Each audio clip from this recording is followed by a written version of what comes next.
Assalamualaikum Ayah Bunda, ketemu lagi nih di Jurnal Klinis Channel.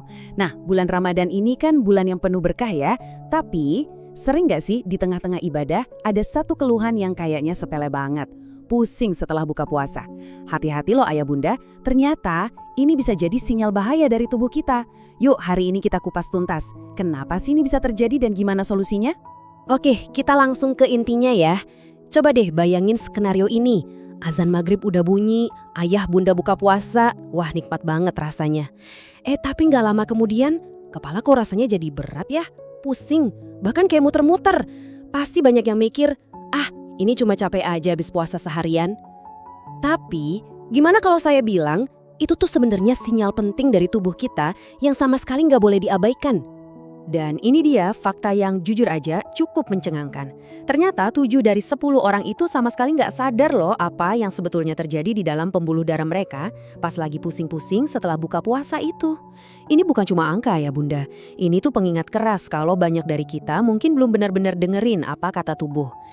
Nah sekarang yuk kita coba bedah dari sisi ilmiahnya, biar makin jelas. Gini, selama kita puasa kan bisa 12-14 jam tuh. Tubuh kita itu masuk ke mode metabolisme yang beda. Nah, pas waktunya buka, tiba-tiba aja sistem kita ini kayak disiram sama banjir kalori, lemak, dan gula. Kejutan inilah Ayah Bunda yang jadi pemicu utamanya. Di dunia medis, kondisi ini punya nama, yaitu postprandial lipemia. Gampangnya gini deh, ini tuh kondisi di mana lemak di dalam darah kita naik drastis banget setelah kita makan besar. Nah, lonjakan lemak inilah yang bikin darah kita jadi lebih kental. Akibatnya apa? Jantung jadi kerja lebih keras buat mompa, dan akhirnya otak kita dapat sinyal pusing.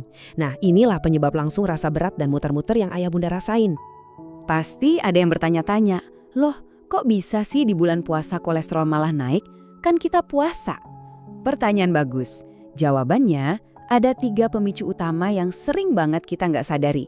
Yuk kita kenali bareng-bareng 3 pemicu ini, karena sadar itu adalah langkah pertama buat mencegah.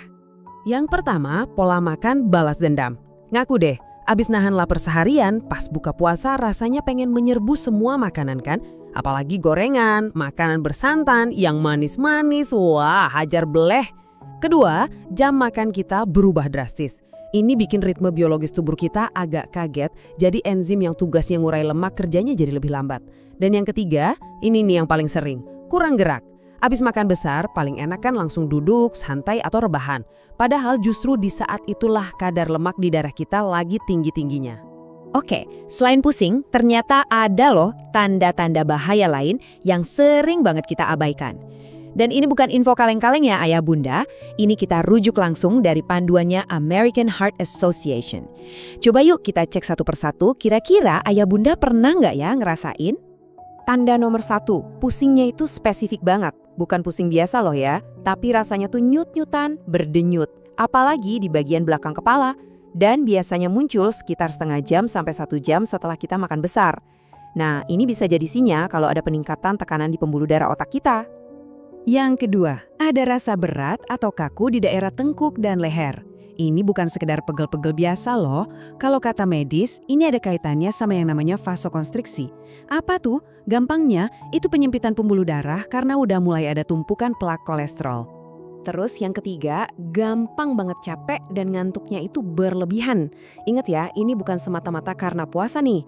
Ini terjadi karena jantung kita itu harus kerja ekstra keras buat mompa darah yang jadi lebih kental gara-gara lonjakan lemak tadi.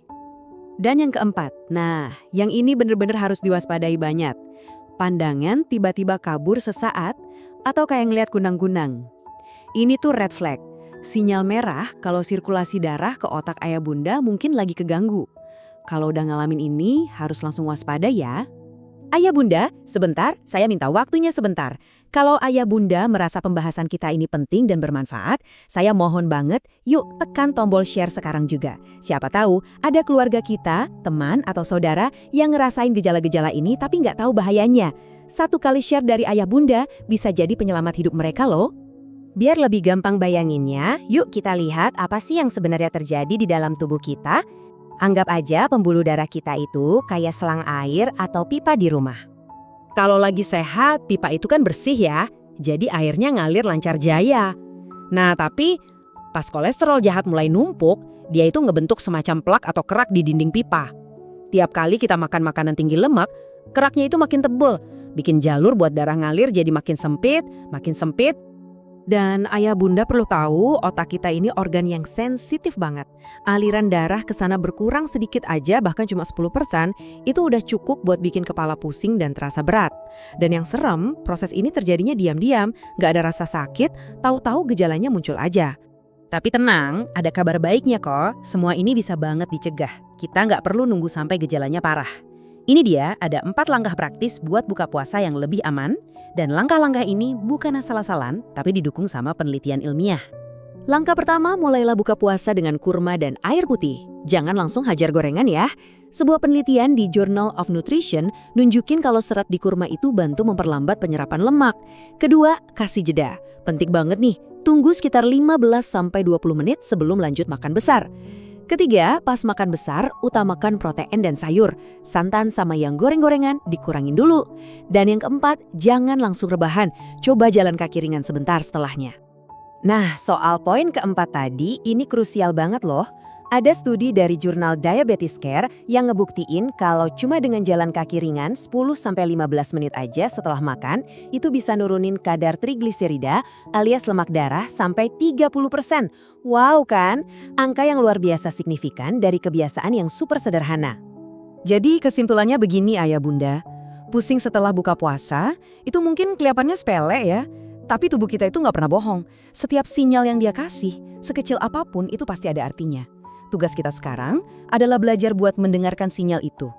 Nah, sebelum kita tutup, saya mau ajak ayah bunda buat refleksi sebentar.